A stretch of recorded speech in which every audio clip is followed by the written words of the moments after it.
Assalamualaikum warahmatullahi wabarakatuh. Baik anak-anakku sekalian, sebagaimana biasanya sebelum kita memulai pembelajaran, mari kita membaca surah Al-Fatihah terlebih dahulu agar apa yang kita pelajari hari ini dapat keberkahan dari Allah Subhanahu wa taala. Membaca surah Al-Fatihah dimulai. A'udzu billahi minasy syaithanir rajim. Bismillahirrahmanirrahim. Alhamdulillahi rabbil alamin. Ar-Rahmanir-Rahim. Maliki yaumiddin. Iyyaka na'budu wa iyyaka nasta'in. Ihdinas siratal mustaqim. Siratal ladzina an'amta 'alaihim ghairil maghdubi 'alaihim waladdallin. Amin. Mari melanjutkan membaca surah An-Nas sampai dengan surah An-Nasr. Bismillahirrahmanirrahim.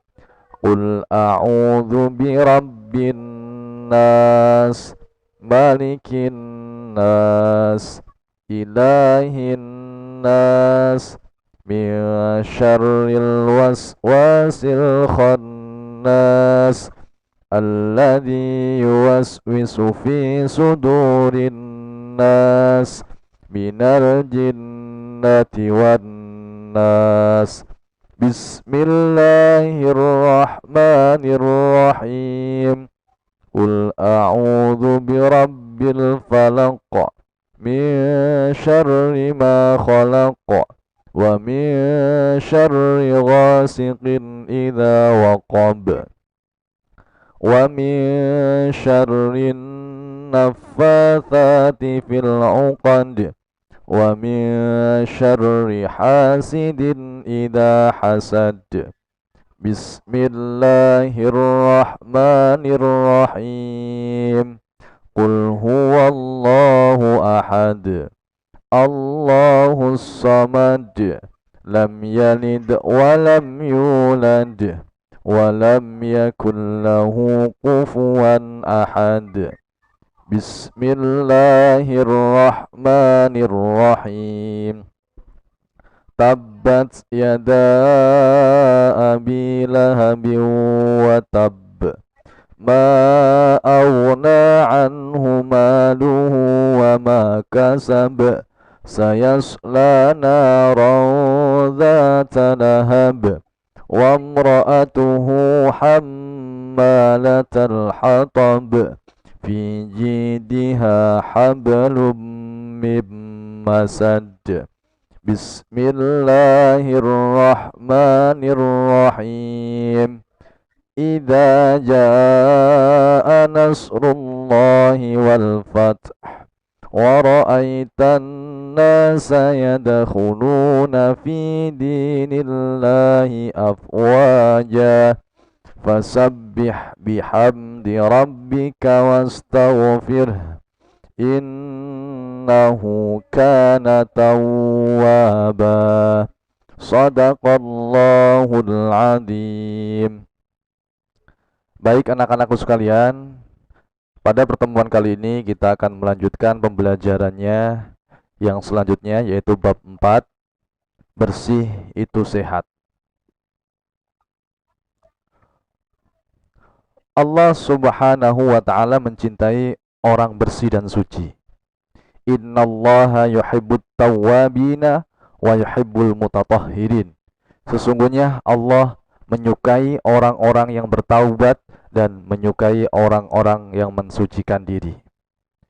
Anak-anakku sekalian, dari firman Allah ini dapat kita ambil pelajaran bahwasanya bersih itu merupakan ajaran dari agama Islam. Allah mencintai orang-orang yang bersih dan suci. Allah mencintai orang-orang yang suka kebersihan dan selalu menjaga kesuciannya. Nah, arti bersuci sendiri itu apa? Di sini dijelaskan bahwasanya bersuci adalah menghilangkan kotoran. Kotoran yang ada di badan, yang ada di pakaian, dan tempat sholat ketika kita ingin mendirikan sholat. Jadi, bersih itu adalah terhindar dari kotoran. Baik badan kita, pakaian kita, ataupun tempat yang ingin kita gunakan untuk sholat itu harus bersih.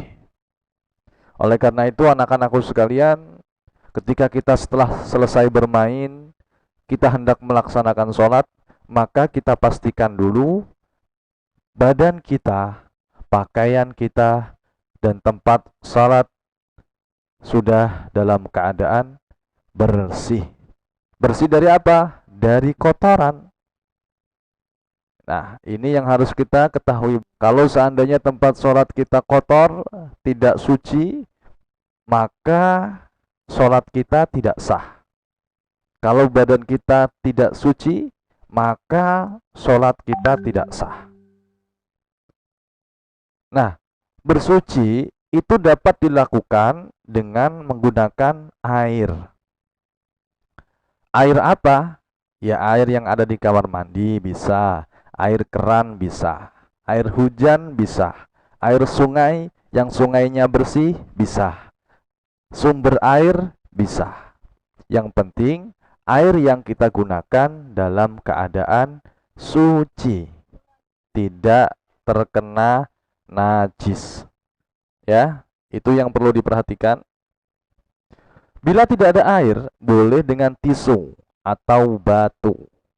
Nah, kalau kita tidak menemukan air misalnya, Pak, kalau seandainya kita sedang berada di tempat yang jauh, misalnya di hutan atau di tempat yang tidak tersedia air, setelah pipis, buang air kecil, bolehkah kita bersuci atau membersihkan diri dengan menggunakan selain air?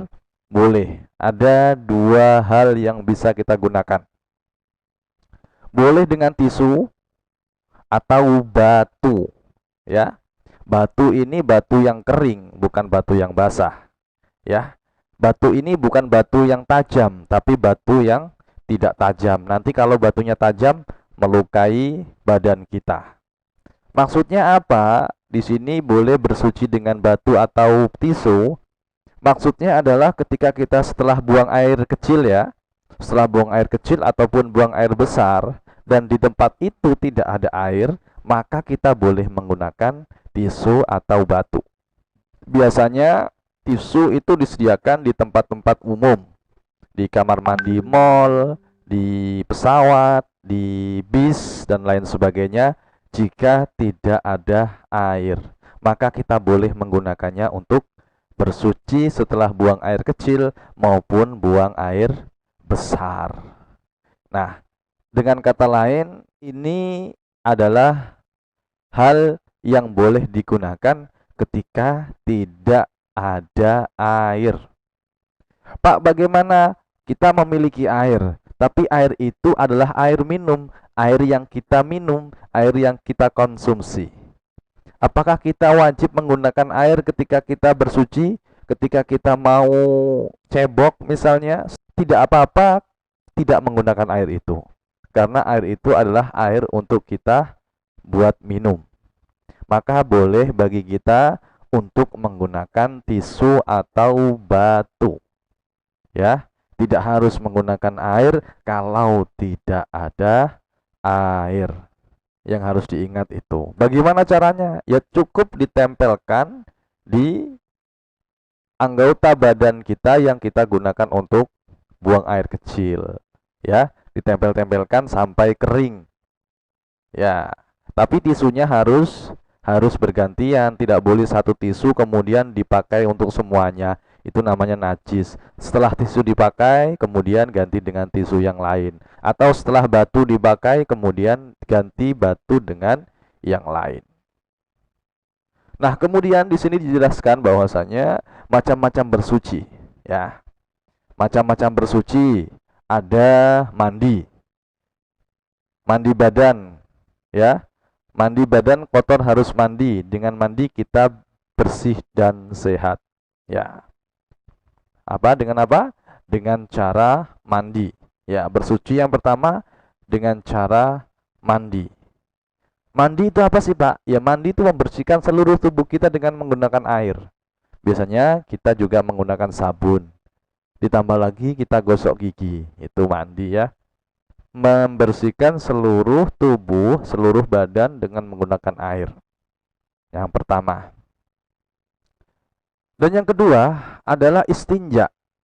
Istinja artinya membersihkan kotoran setelah buang air kecil atau besar. Nah, istinja ini biasanya sering kita sebut dengan cebok. Nah, cebok ya. Cebok ini tadi Bapak jelaskan, kalau seandainya kita habis buang air kecil atau buang air besar, di sana tidak ada air, maka kita boleh istinja, boleh cebok dengan menggunakan tisu atau batu. Boleh.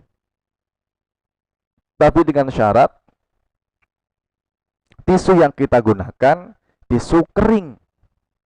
Batu yang kita gunakan, batu yang kering dan bersih. Tidak boleh batu yang basah, itu tidak bisa menghilangkan najis karena tidak bisa menyerap kotoran yang ada pada bagian tubuh kita yang terkena najis. Begitu pula dengan tisu. Tisu juga harus tisu yang kering. Kalau misalnya tisu basah kita gunakan, itu tidak bisa menyerap kotoran. Ya, tisu basah boleh digunakan, tapi harus menggunakan tisu kering terlebih dahulu. Tisu basah boleh digunakan ketika kita telah bersuci menggunakan tisu kering, dan sisa-sisanya boleh kita bersihkan dengan tisu yang basah. Tapi ingat, harus sekali pakai, tidak boleh berkali-kali. Setelah kita gunakan sekali, kemudian dibuang.